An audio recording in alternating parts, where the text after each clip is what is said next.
Ganito na po, hindi ka ba talaga matanggap? Hindi po ako Ang sugat na iniwan sa pamilya ng pagkamatay ng batang nasawi matapos magpatuli noong May 17, tila nabuksan sa paglabas ng police autopsy report.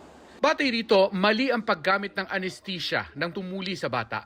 Ang cause of death ay subarachnoid hemorrhage. No?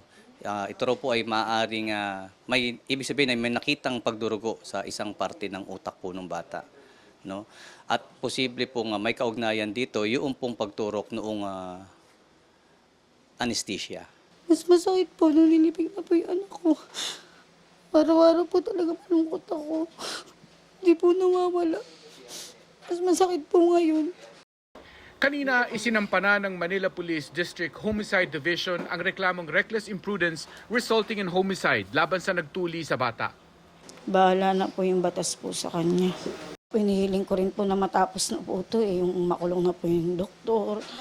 Kasi hindi ko rin po talaga alam kung paano po magsisimula Maliban sa autopsy report, kasama sa ebidensya ang testimonya mismo ng ina ng biktima at ang sekretarya sa klinik kung saan tinuli ang bata. Siya ang tinanong kung doktor ba talaga ang amo niya. Hindi ko po kasi alam na na doktor o ano man po. Alam ko po kasi po siya, komadrona po. Matagal na aniyang nagpapaanak ang amo niya at marami na rin aniyang tinuli. Kaya ikinagulat niya ang nangyari. Sa bibig po niya may bulana eh.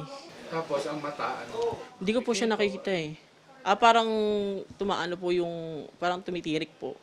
Pero malakas po siya hanggang sa matapos po yung tuli, kinakausap po siya pinakausap ko po siya para sana ma-relax siya.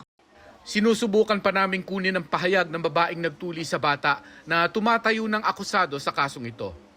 Para sa GMA Integrated News, Mark Salazar, nakatutok 24 oras.